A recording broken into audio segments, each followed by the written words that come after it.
picha. Watu wa picha.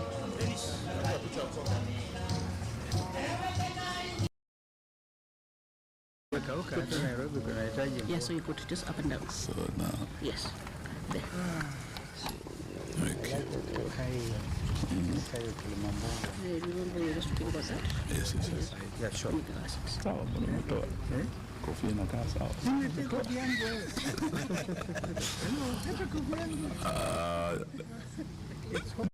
Gentlemen of the press, we are sorry to have kept you for this long, but we are now ready to go. Sijui kama mko tayari.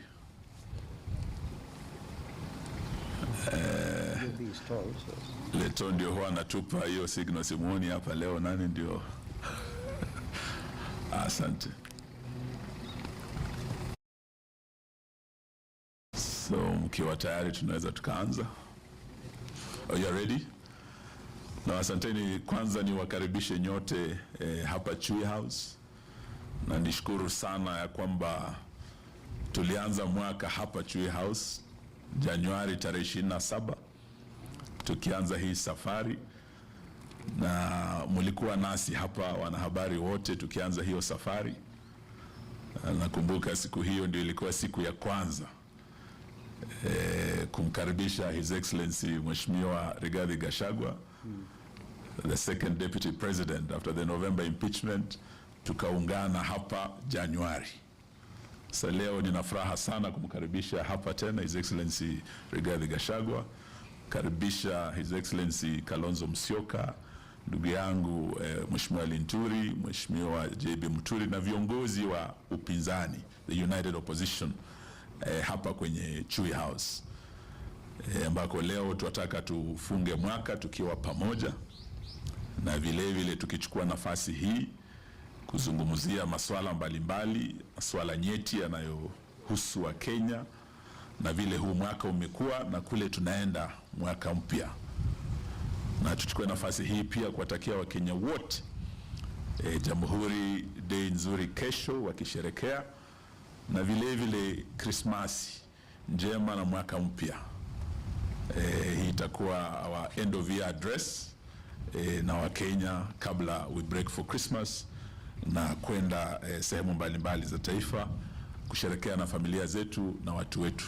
Tushukuru sana all our supporters across the country na Wakenya wote wale tumetembea pamoja mwaka huu. Na sasa kwa kimombo nitasoma ile statement yetu tuko nayo, alafu nitaalika vinara wa vyama vyetu vya United Opposition vile vile waweze kusema na Wakenya na kuwatakia Christmas njema. So if you are ready, we'll proceed to now give our official statement on this 11th of December, on the eve of Jamhuri Day, where Kenyans are preparing to celebrate 62 years of Jamhuri tomorrow. And Kenyans are also preparing for Christmas after tomorrow. Many will be traveling. And we want to say that 62 years of Jamhuri, defending our assets, defending our dignity, is the theme of our message today to our fellow Kenyans as we celebrate Jamhuri. And we have put together a joint Jamhuri Day address by the United Opposition, which is the government in waiting.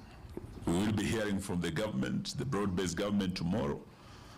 And we wanted to speak to Kenyans before tomorrow. Today we gather not simply to mark a date on the calendar, but to stand in solemn witness to the blood, the courage, and sacrifice that built this republic 62 years ago. On 12th of December 1963, Kenya shook off the shackles of foreign rule and took her first step into self-determination.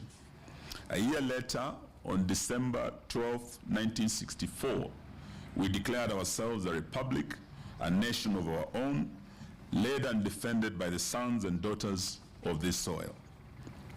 This day is not ceremonial formality. It's the crown jewel of our sovereignty as a nation. It is a day to reflect on the struggles, the sacrifices, and the victories of those who came before us.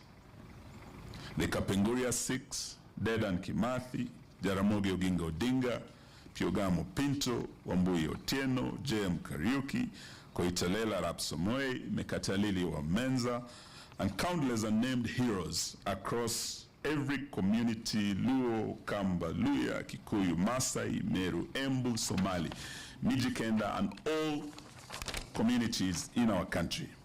They believed, they fought, they bled, and some died so that we might inherit this land, this republic, this dignity. Fellow Kenyans, independence was never a gift. It was earned through blood, sweat, and relentless courage. Forests became battlegrounds, towns became prisons, schools became sites of resistance. Independence was bought with sacrifice, and every story, every name, every life lost, a lesson for today.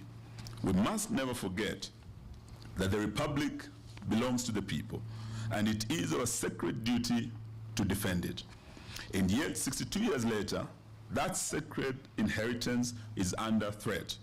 National assets like Safaricom, Kenya Pipeline, KCB, JKIA have been pawned, mismanaged, and sold without transparency, without public participation, and without regard for the law and the constitution of our republic.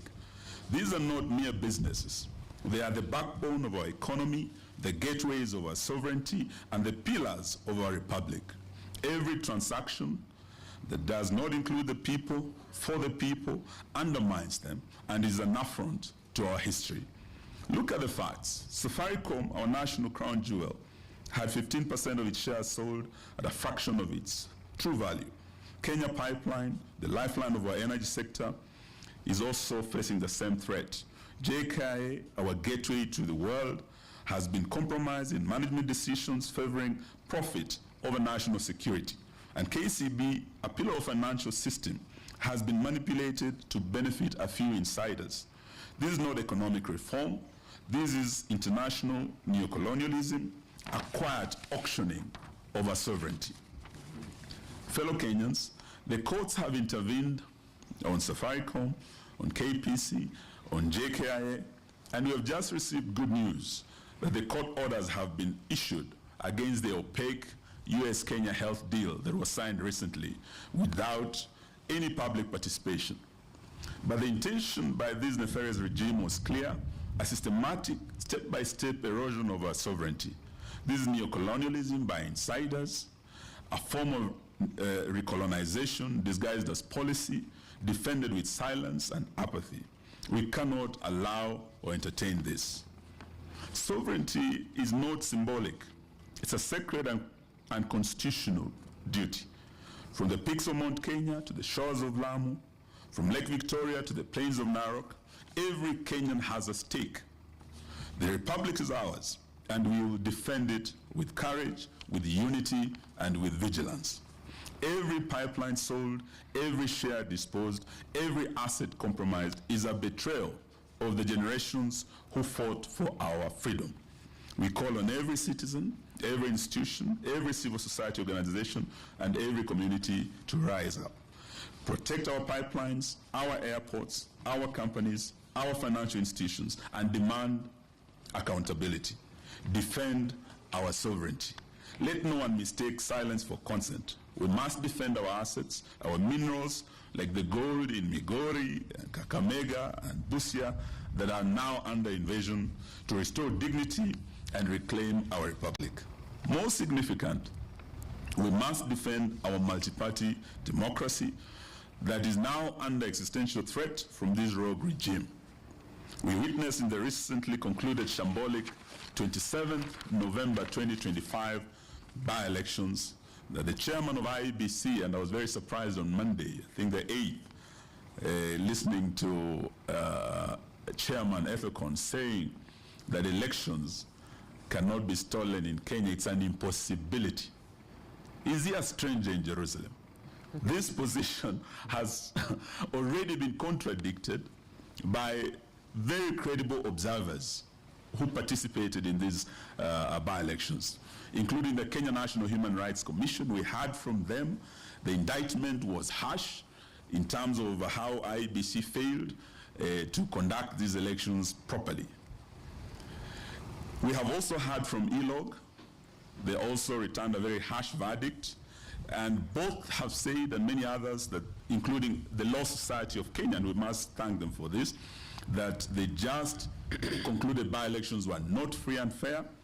They were heavily rigged in favor of state-sponsored candidates, and they were tainted by violence, mostly from goons, state-sponsored goons, and backed by the police, intimidation, and corruption. We are demanding immediate action against perpetrators of these electoral offenses, like in the case of Malava, and I think we have our candidate here, the Honorable Panyako here, who underwent serious terror in terms of violence by goons and state-sponsored gangs. There were leaders who are known, who led the goons, who participated in organizing, in financing these goons, and the violence that was visited, particularly in Malava and in Bere. These two were the hottest targets of this system because of the political implications that would confirm a win in Bere for the United Opposition, that the mountain is gone. A win in Western for the United Opposition, that Western is out of the reach of this regime. We are demanding that those who participated, including leaders like Nabina Bwera, the MP for Lugari, and we did issue a statement on the eve of that by-election with my brother Kalonzo Musyoka and Rigiji. We warned that the gangs were being unleashed, and in Malava, Nabina Bwera was going to lead the goons. And we were on the ground with Honorable Panyako. We saw Nabina Bwera leading these goons. We saw Stanley Livondo leading the goons. We saw former CS Sports, Rashida Chesa leading the goons. We saw Esther Muhanda, Women Rep Kakamega, distributing relief food, mattresses, blankets. All these are documented, and PSs, Beatrice Nyangala and others. These are people who are known. Reports have been made of IEBC to the police. What we are demanding is action, that all these leaders be held to account. And IEBC has the powers to call off an election because of violence, where there were deaths like in Kaspul, 2 people died, in Chwele, 1 person died, many were maimed, vehicles burned. They had the powers to call off this election, but they did nothing. They have the powers to actually suspend anyone who participated in this perpetration of violence, including barring them in participating in future elections, and barring them, recommending them being barred from holding public office in future. This is how we are going to tame these ugly scourge of violence in our elections. Because under Article 81, where there is violence, we cannot say there's been free and fair election in the face of intimidation and corruption. So we are demanding that that action be taken. And we are also, as we had announced before, looking at taking action against the chairman himself and the CEO, Marjan. The United Opposition therefore pledges that national assets belong to the people. They will never be sold without the consent of the people of Kenya, including Safaricom. Sovereignty and constitutional rule are not negotiable. This is what our forefathers fought for. This is why we are celebrating Jamhuri Day tomorrow. Citizens and institutions must uphold accountability, transparency, and constitutionalism. We will resist attempts to diminish our republic through Rutopreneurship, Rutobotomship, and Rutoism. As we end, we know that after Jamhuri tomorrow, the nation will be preparing for Christmas. But it's going to be a very bleak Christmas for many Kenyans because of the economic situation in this country.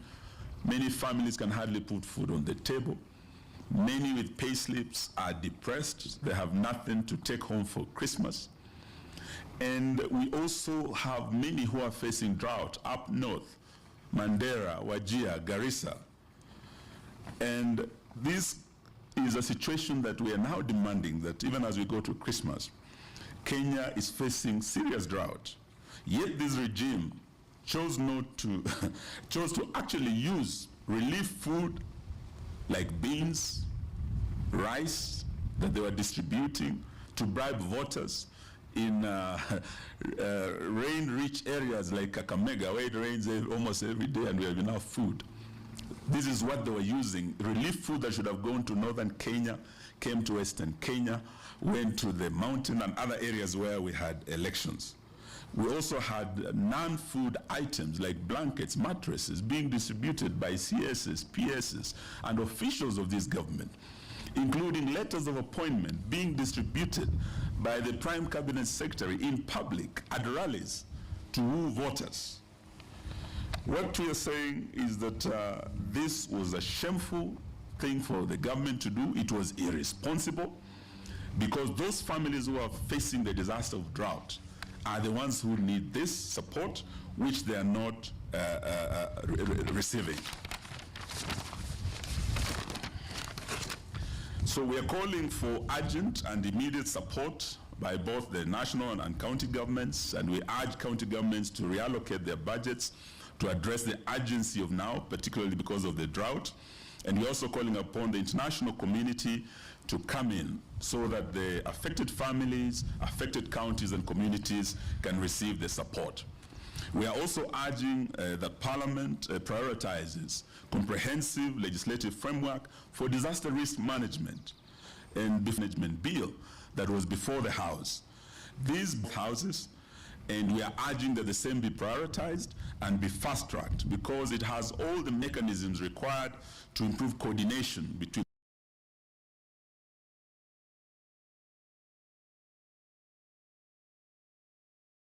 national government, the county governments, and international players in disaster risk management.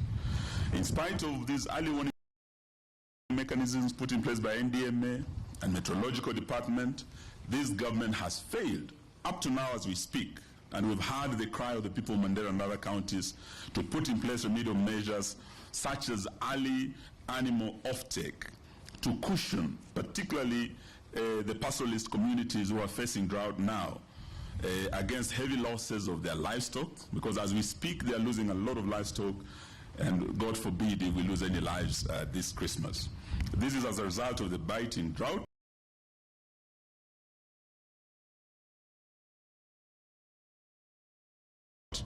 And we are also demanding that the money that they have been splashing all over, they cannot say the government has no money to start this animal offtake, to cushion these families when they have been splashing millions and millions on these by-elections. So we demand immediate action to avert any further losses of livestock or lives of our fellow Kenyans. Fellow Kenyans, finally, on this 62nd Jamhuri Day, we honor the past, we confront the present, and we will remain united and vigilant and the united opposition to protect the future. Independence was hard-won. The Constitution was a gift of the second liberation. Today we defend both with courage, conviction, and unity. Kenya shall not be sold. Kenya shall not be auctioned. Kenya shall not be colonized by outsiders and insiders and their cronies. We thank you all for coming to listen to us. May God bless our republic, and may we take this opportunity to wish you all a Merry Christmas and a Happy New Year. And I would like to invite my colleagues to also wish Kenyans a Merry Christmas and say a few words. His Excellency Dr. Stephen Kalonzo Musyoka. Karibu, karibu. Well, thank you. We stand, of course, firmly in support of what has just been read. And I know even our colleagues who are not here with us today are part of the statement. Unless to begin to say that united opposition is not indeed united. We are all in solidarity. Let me just say kwa Kenya wenzangu, wenzetu, kesho ni siku yenye umuhimu mkubwa sana. Yes, sir. Najua this guy is tall. Hata hii chukueni. Thank you.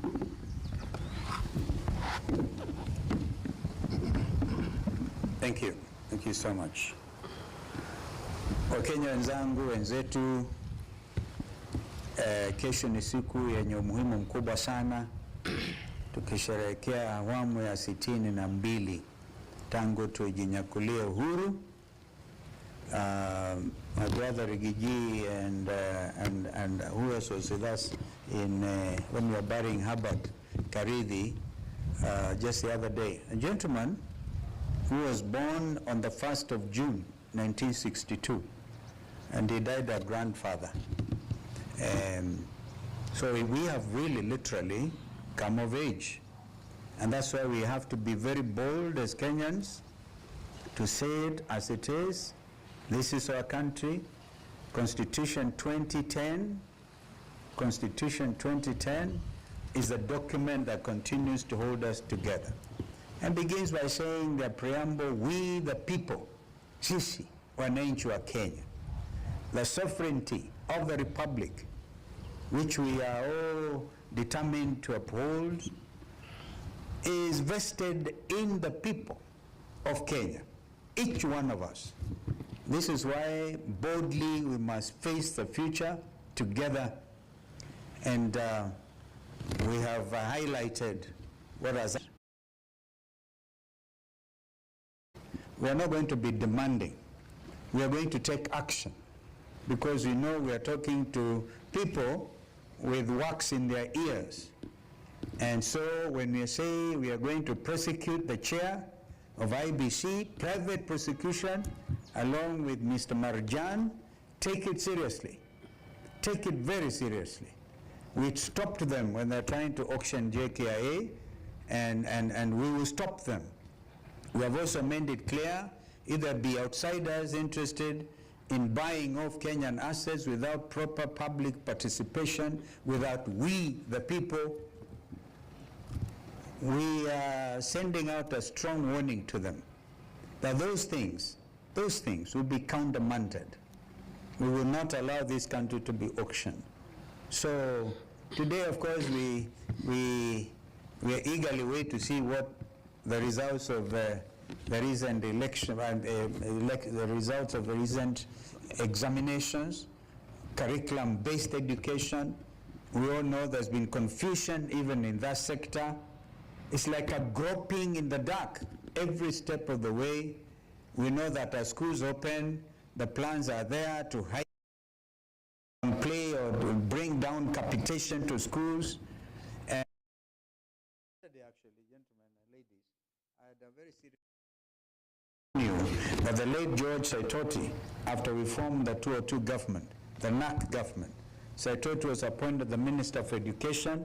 I'd been myself Minister for Education for 3.5 years before, and it was Saitoti and a gentleman called Enus, I think it was, who eventually joined EACC and was bastardized or whatever, and Price Waterhouse worked out this issue of capitation, even as we introduced free primary education under Kibaki administration. This is what is now under threat, the whole lot of it. Education is in shambles. Our university lecturers resume, if they are not paid as in agreement with whatever was recently agreed, they are ready to go back to the streets. Imagine our education sector is a mess. Our health sector is equally a mess. So we don't want to spend time talking about all those things. We know SHA has not been working. Nothing seems to be working under Rutoism. Is not working at all. And we are not here to pretend all is well in the country. We are preparing as united opposition to take leadership. And of course, the good thing is 2026, just a few days from now, we'll be talking about elections next year. So Kenyans, get ready for takeoff. Thank you. Thank you very much. We would like to invite the party leader of DCP, His Excellency Rigathi Gachagua. And since we started this journey here, huyu mwanaume amepitia mambo mengi sana. Pigwa tear gas kanisani, PCA huko, pigwa huko kwa Matanga, Limuru. Now he's a target. What used to be Railaphobia has now become Rigathi phobia. and they're trying to sell Rigathi-phobia to try and divide the opposition, drive a wedge between Gachagua, Kalonzo, Wamal. We will not allow it. 1 year now, we've remained united. This coming year, we'll remain united until we accomplish our mission. May I invite him to speak to the nation?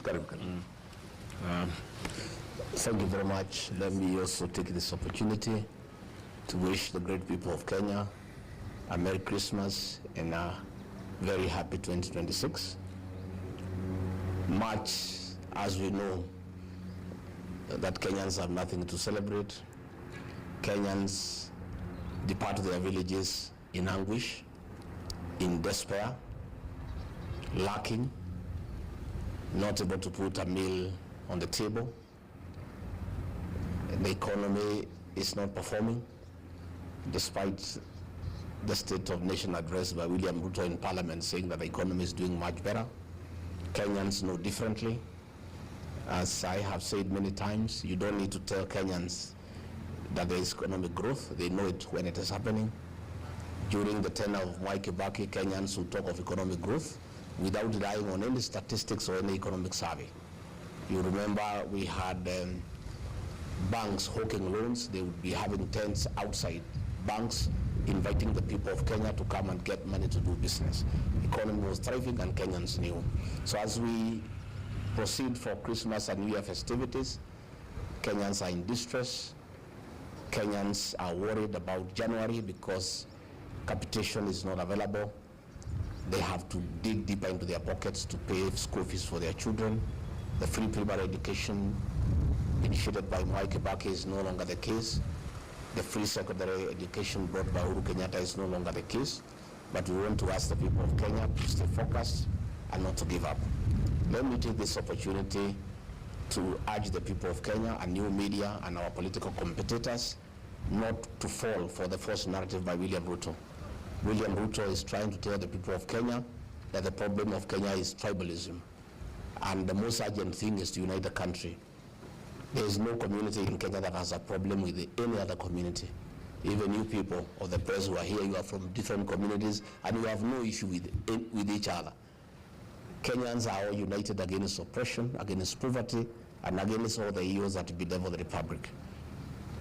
We want to tell William Ruto, don't tell the people of Kenya that the problem is tribalism and lack of unity in the country, because you know it's a lie.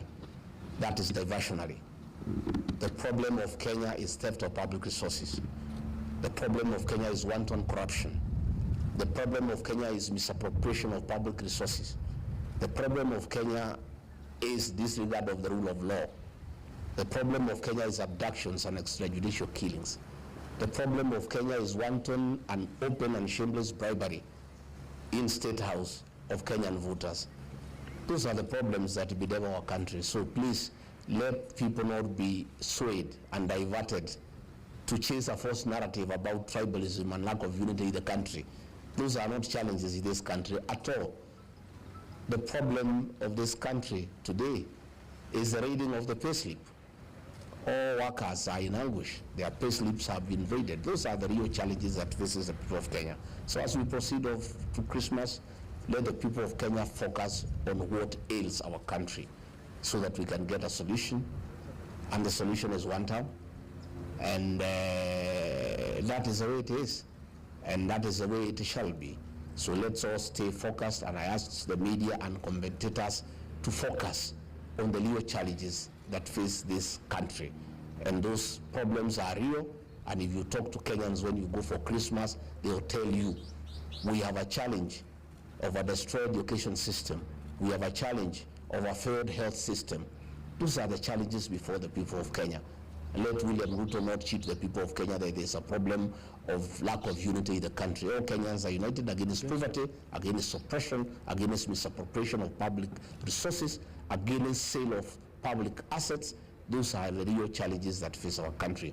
And we want you media to help us to really anchor the real challenges that face the people of Kenya. So hata nyinyi watu ya media pia tunatakia nyinyi Christmas. You know, for those of you who will go to Nakuru and Western Kenya, mkifika pale Limuru, where Ruto launched the Rironi Summit Road. There is only a signboard. There is no equipment, not even a wheelbarrow. So the real challenge of this country is lies by William Ruto. You know, he was there in a very grand ceremony. And I want to challenge you, those of you who are going to that part of the country. When you reach Limuru past Kwambera, you slow down. There is only a signboard. There is nothing. And he launched the road with a lot of fanfare. Naniwogo mtupu. You know, there is nothing going on. And elsewhere, there is nothing that is going on. Na wale mnaenda Western mkifika huko mwambie watu ya Kakamega wasikubali gold yao iuzwe na watu wengine. You know, the whole of Western, there is a lot of gold under. Ile shimo anachimba pale, hiyo ni ya kuingia huko chini. The gold is all over the whole of Western Kenya. And that gold, if is preserved, it will wipe out poverty from Western Kenya. And we're asking the people of Western Kenya to resist the theft of their gold until we form government, so that we can negotiate with the people of Western Kenya. How does that gold benefit them? Because it's God-given. They were given by God free of charge, and it must count for something, and it must transform their lives. Asante sana, thank you very much. Thank you very much. Regijia amenikumbusha Kalonzo alienda kwa ile barabara ililonchiwa akapata hakuna kitu. Hiyo ni vile vile. Na tukaambiwa kuna watu walikuja wakibeba vidole viwili wakafikiria ni 2 term. Tukumbe wanasema na imebaki miaka 2 tu mtu aende. Na tuko hapa na kiongozi wa DP, former Attorney General, former Speaker, ambaye nataka nimwalike aje. He's also come out of a meeting with our lawyers over Mbere.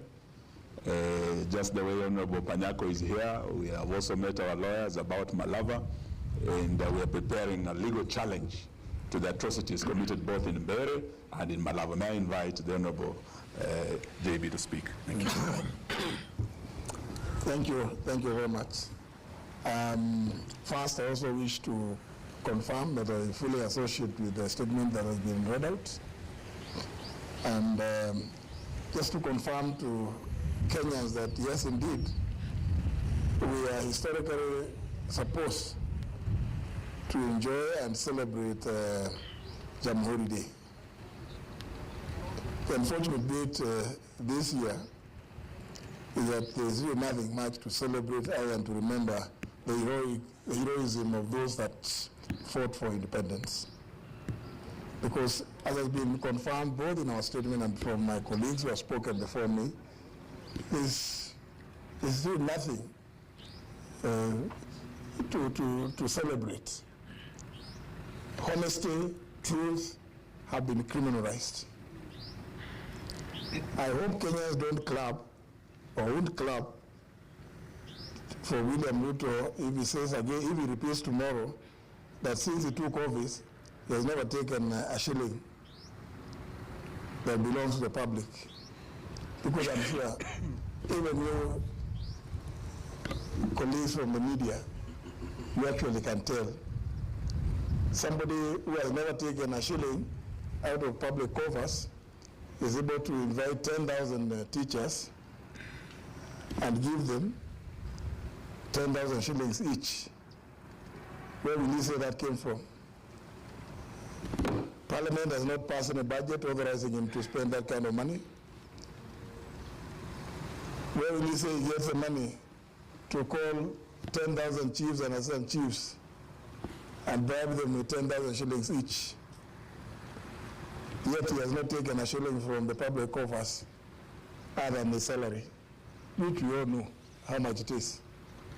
So I'm just cautioning Kenyans, please don't celebrate that, because he is likely to repeat that lie, because William Ruto is a guy of theater. He likes theatrics. High sounding phrases, making Kenya Singapore. Yeah? How do you make Kenya Singapore when corruption is the order of the day? I hope he has read actually Lee Kuan Yew's book properly, so that he is not hallucinating about making Kenya Singapore in the next few months that are remaining in this presidency. Because for sure, we in the United Opposition are determined to rescue this country. Lazima tukomboe hii nchi kutoka kwa utawala mbaya, utawala ambao kile kimekita mizizi zaidi ni ufisadi. And we must celebrate some of our institutions that are still remaining faithful to the country,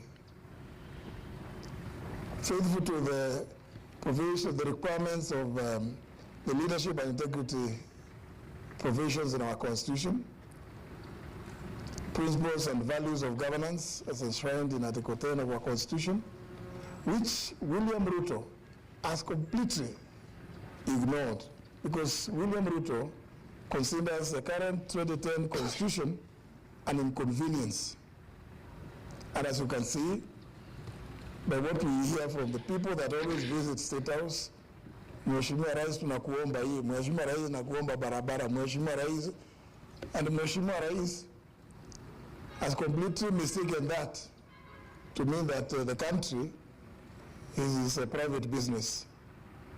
And it's no wonder that shamelessly he will assemble high-end crowds to go and purport to be launching the Riloni Mau Summit Road, which I advised against cancelling the original contract with the French, and which cancellation has come at the cost of over 6.5 billion Kenya shillings to a taxpayer.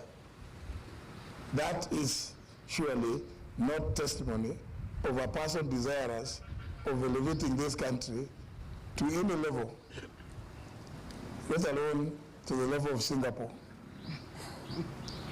And that's why I say we hope William Ruto, in his hallucinations tomorrow in a speech, he does not again doing Kenyans about his faithfulness, that he has never taken even a shilling. These are all hollow phrases that he has only perfected over the years. But all is not lost. All is not lost. I know Kenyans are resilient. Kenyans are courageous. I want to require to pray that Kenyans, even as you celebrate whatever little there may be to celebrate about Jamhuri this year, please remember that you have a date with destiny in 2027. You must all participate in liberating this country. Merry Christmas and Happy New Year. Thank you. Thank you. May I now invite my brother Linturi alete salamu. Thank you. Karibu Chui. Thank you very much. Let me also join my friends and colleagues in wishing Kenyans a happy Jamhuri, Merry Christmas, Merry Christmas and Happy New Year. But at the same time, say I associate myself with the statement that has been read on behalf of the United Opposition, or the United Opposition. But maybe probably to just want or two remind Kenyans that they should never take William Ruto seriously, because when he stands before cameras and the country purporting to be a fighter of corruption, I think the best we can describe him is the prince and the lord of corruption and impunity in this country, which we must all join hands together as a people to fight. His priorities are upside down, and they are never intended to be for the best interests of the people of Kenya. People have talked, or we have talked about the decreased capitation as we get into next year, and the whole idea is for them to mess completely with the education system, where you know the best equalizer for everyone is education. I saw somebody the other day trying to work out figures on the extent and the irony that the government has in terms of supporting children in this country, and where he had put in a budget of 3 billion against 10,000 children going to school. And when you worked out the math, you realized the budget for every child in every year was 300 shillings, and then went further to break it down and say, assuming even one child was to stay in school for 200 days, then the budget was 1 shilling for food. So how serious is William Ruto when he knows the best thing that we can do is to have a serious system properly funded? And I pray and ask Kenyans to join us in this struggle, because the Thank you, Emmanuel. I think that's to tell you the battlegrounds were Malava and Bere. And we believe as a united opposition, we won both seats, but we are denied victory. And both are subject to serious legal challenges. We've taken almost 2 weeks. You remember it was this Thursday 2 weeks ago that the by-elections were held. Some were asking, why are you taking so long to address the matter or to file the matter? But Abraham Lincoln once said that when you are given an axe to cut a tree in a day, take 18 hours to sharpen the axe and 6 to cut it down. So we are ready to cut it down, and Kenyans will get to know the truth in court how the Mbere by-election was stolen and Malava. Thank you. Yes. Mheshimiwa, my name is Ismi Chazima. I'm from Team 47. Yes. One question for the former AG. Yesterday, the President was speaking about a Kenya